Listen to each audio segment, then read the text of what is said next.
Shinani duherukana ubwo watubwiraga yuko Ruganzu, hari ubwo ni Ruganzu uwuhe? Ba Ruganzu ni benshi. Ni Ruganzu Ndori. Ruganzu Ndori. Ubwo yahimbaga akihimba amazina akajya agiye gutata kwa Nzira, akagenda akamwiyoberanyaho, hanyuma aza kugenda amuneka. Tubwire, dukomerezeho tubwire ukuntu byaje kugenda. Nyene murakoze, yamaze kugerayo, uribuka ko yari uko Ryangombe yari yamuraguriye ko natera kwa Muramira, kwa Nzira ya Muramira azagenda yitwa Kitatire cya Mutabazi, Kitatira kigatera. Aragenda ageze uvuga ngo Kitatira. Ako kantu ntabwo abantu bakumva neza. Kitatira kigatera. Kitatira nuvuga ngo we niwe ujya kwikorera ubutasi akongera akanatera. Ntabwo yagomba koherezayo abatasi. Yigiragayo. Akazanigira yateye. Nibwo rero aribyo bivuze, subiramo iryo zina. Kitatire cya Mutabazi. Kitatire witatira cya Mutabazi. Kitatira kigatera. Kitatira kigatera. Nuko rero ubwo nibwo yagezeyo, uribuka asura handi abakobwa baryamye, uwitwa Nyamuhigirwa akarota. Duhijwe. Nyamuhigirwa akarota asinziriye, yamweretswe ati Nyagasani nugerayo uzankize. Koko Nyamuhirwa niwe waje kuba umugore wa mbere wa Ruganzu Ndori. Bavuga ko banabyaranye umwana witwa Nyanzinge, akaza kuba n'akaragi kubera imimaro we na Ryangombe bari bagira ngo yabonye Ryangombe ari umuntu w'igihangange. Aramubwira ati byaba ngombwa uramutse ugize umwana wanjye wa mbere yazarongorwa mu muryango wawe. Basa mbese n'abakoze imihigo. Abivugana na Ryangombe. Ryangombe abivugana na Ruganzu. Muhigira ni nde? Nyamuhigirwa yari umwana wa Ryangombe. Oya, Nyamuhigirwa ni wa mukobwa Ryangombe nako Ruganzu yavanye mu bakobwa bo kwa Nzira. Bibwami kwa Nzira. Ryangombe yari yaramumuraguriye. Ni kuko mu minyago yavanyeyo niwe yaje kurongora, babyarana umwana w'umukobwa witwa Nyanzinge. Ariko kubera ko atigeze arongorwa muri famiye yo mu muryango wo kwa Ryangombe kandi bari barabikoze nk'imihigo, ahita ngo abikirage mu myaka 25. Hari umupfumu waje kubaragurira, abwira ati umwana buburagi yabutewe nuko mwagiranye imihigo ko azashyingirwa mu muryango wo kwa Ryangombe, mwarabivuganye mukabashyingirana ntimwabikora. Icyo gihe ngo bashaka umuntu wo mu miryango yo kwa Ryangombe bashyingiranywe. Nyanzinge aravuga. Noneho ubwo dukomeje Nzira, igitaramo kirakomeza ibwami aho kwa Nzira na nyina Nyiranzira. Aragenda abwira Nzira ati amaze iminsi neka wa mugabo ujya umbaza iyo wahoze ampatse atagiye gutera, atari kuhumure ubutasi mburimo neza nta kintu azadukoraho. Ibyo nzajya nkubwira uzajya ubyubahiriza kuko mbazi nkwereke icyo tuzabakorera. Ari Kitatire.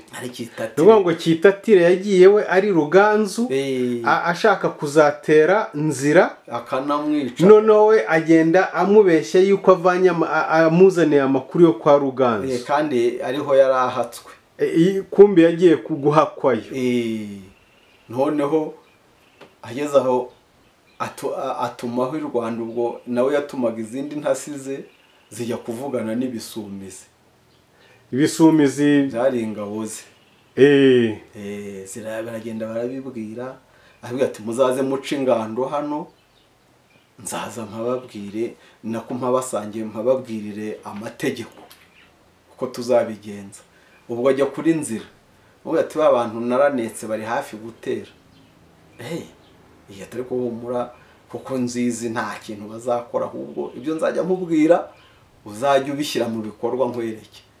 Aratangira ingabo zaje guca ingando ibisumizi, arazivuga ati muzanzanire bwa buki bukomeye, za nzoga, ingabo ze ibishyito, ingabo za Nzira zitwaga ibishyito, tuzaziha inzoga y'ubuki bisinde biri aho ku muriro, niho uriya muriro waje kuvana izina ry'igishyito.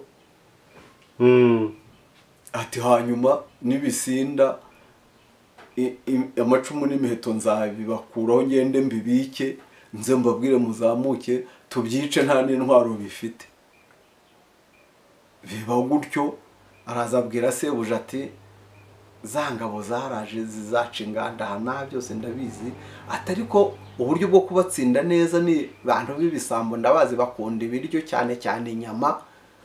Urame ikimasa nkibabagire ngende mbigemureyo babirye, nzi ikigero bageraho bakaba baguye ivutu. Ubu tuzahita dufata ingabo zacu tugende tubatere, tubatsembere kubamara baguye ivutu.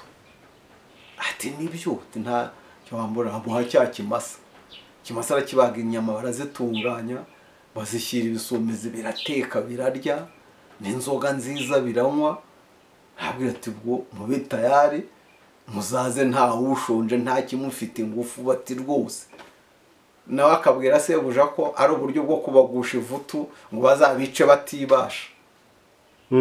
Aragenda bashyiriye cya kimasa, bararya n'inzoga zidasindishije cyane nziza, umukumva ufite ingufu wanariye. Babaha ya nzoga y'ubuki yo mu giti cyitwa umukipfu, yakizanira ingabo za Nzira zitwaga ibishyito, ziranywa zirasinda. Zisinze Ruganza aromboka ya macumu, aragenda arayabika, ayashyira mu bubiko bw'intwaro, mu byo ubu twakwita amura. Arabibika, arakinga, aramanuka ajya kuyobora za ngabo. Ibisumizi ziraza zisanga ibishyito byasinziriye ku muriro, barabitoragura. Kwa Nzira hafatwa gutyo na Nyiranzira, aramubwira ati narabikubwiye ntiwanyumva. Nyiranzira ari abwira Nzira, ngira ngo ni naho havuye cya kirari cy'insigamigani ngo umwana utumviye se na nyina yumvira ijeri. Banza ariho cyavuye. Nanone gutura ibishyito bimwe byo gusinzira, icyo kirari ngo iyo usinzize ko bati kutura ibishyito. Ni ibishyito byo kwa Nzira bimaze kunywa ya nzoga bisinzirira ku muriro. Arahafata. Kwa Nzira ni mu gahugu k'Ubuguri, niyo mu majyepfo ziriya utangiye mu mayaga za Gitarama ukagenda za Ntongwe na za ugenda utyo ugana mu majyepfo. Mu majyepfo ubwo ni muri za Butare na Gitarama na za Gikongoro. Sibwo ubwo byarangiye, akaba araharangije. Noneho atangiye gushakisha uburyo ajya gutera Nyagakecuru. Nyagakecuru bega inzage n'umugabo we Samukende. Burya ntabwo abantu bajya bamumenya kuko mu mateka ntavugwa, ariko umugabo we yitwaga Samukende. Kuki yateye Nyagakecuru ari umugore kandi hakagombye guterwa umugabo? Ntabwo Nyagakecuru ari umugore, ariko utari umugore usanzwe, ari nk'umwami babitaga abahinza. Ni nk'uko ubu umugore wawe yaba minisitiri, ntabwo bakwitirira minisiteri. Ni ukuvuga n'abagore kera buriya babaye intwari. No mu mateka tuzabigeraho. Hari nk'ibitero tuzi by'abagore byayobowe n'abagabekazi kandi bigatsinda. Bigatsinda, abagabekazi aribo bayoboye ibitero. Nuko rero Nyagakecuru bega inzage yari yaratwaye kiriya gice urabona kibisi, ibisi byahuye, ibisi byahuye, ubundi biba byavuye ku bisi byahuye ni ibisozi byabaga birebana. Akavuga ngo ibisi byahuye ibisi nuvuga ngo isi noneho bakayita ibisi. Ibisi byahuye, igisi cyo hakurya na kiriya cyo hakurya byahuye bigahura. bahita mu bisi byahuye gutyo hazamo isaku ritinda ariko ni ibisi byahuye. Nyagakecuru arahayobora n'ingabo ze Imparabanyi n'imitsindo yagiraga ngo yari umurozi Kabombo. Noneho uzi ko yagiraga inzoka y'uruziramire, intasi zo kwa Ruganzu zihageze bwa mbere ziraza zimuha amakuru ko nibaterayo bazashira kuko uwo mugore afite imitsindo iri no mu kiyoka cy'uruziramire. Aho bamugira inama ko yemera ko ako gahugu arake, akamwemerera ko ari umwamikazi waho, bazajya bahura nk'umwami mugenzi we bagasurana. Byabaye rero gutyo, umushyikirano wa mbere bagiranye banza ari Ruganzu wari wamusuye, amusura ari ukumusura nyine by'umwami mugenzi we bitari ukumutera, amubwira ko afite ikibazo cy'amatungo yamubanye menshi, amuragiza ihene 50. Atuzandagirira izi hene. Undi ati nta kibazo, ubwami bwe yarabwemeye. Naho ni uburyo bwo kugira ngo ihene 50 ahantu ziri, ya nzoka yabaga mu biti byo hafi y'urugo aho ibifatangwe n'ibisura n'ibitovu n'ibinyuragisaka, ihene zirabirya zihagira imbuga. Zihagize imbuga, inzoka iburaho iba, ibona bayisenyeye, iranyonyomba irigendera, yigira mu ishyamba,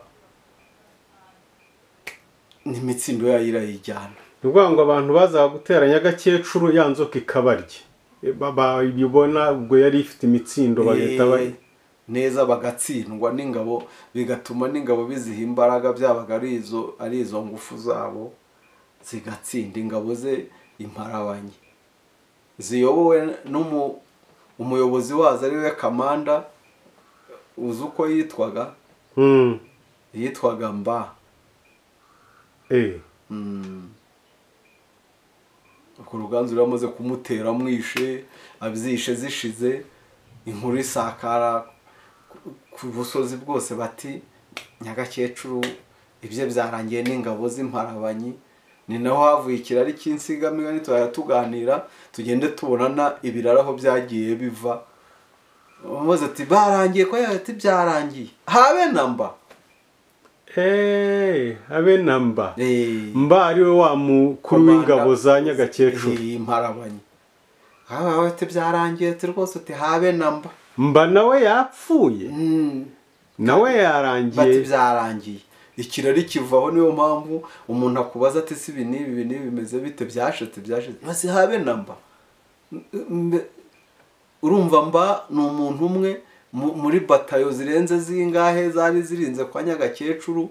Ni ukuvuga Mba yahaba, ni ukuvuga ko akantu habe namba nta nagakeya gahari. Urumva iyo asigara n'ubundi yari buba ari umwe mu mabatayo yashize. Niyo mpamvu rero iyo buri butse agasururu mwari mufite kashize. No kuba Mba ariyo wari uzwi cyane, barabaza bati namba nawe yapfuye. Noneho ikirori kigenda gutyo, gikora no mu bindi mpande zose. Muti ese ibintu byashize, none se habe namba. Mba na akantu kari bube ari gakeya nibura wenda kasigaye. Ubwo ngo Mba yari umusirikare wo mukuru w'ingabo za Nyagakecuru. Nawe arapfana, Imparabanyi zishira gutyo na Nyagakecuru, na Mba agendamo. Murakoze. Ubwo naho ubutaha ni icyo wabwira abadukurikira kuri Umukino TV? Icyo nababwira, nabakangurira ngo tujye duhura tuganire, mwumva ko tuganiriye neza. hari ibintu wabaguzi ubizi igice utazi imvano yabyo, ukaba harimo n'ibyo utazi.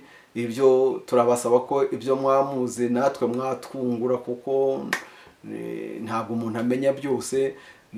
Mugashobora kwandika namwe muti ariko aka n'aka nanone twabonyeho byari bimeze gutya na gutya, kuko ubumenyi ni ukugenda abantu bungurana ibitekerezo. Wumva hari icyo yatwungura nawe atwandikire hasi mu bitekerezo cyangwa se muri komenti, hanyuma tuzahure nawe tumuhe umwanya agira ibyo atugezaho cyane. Murakoze, mugire ibihe byiza. Ça va, merci.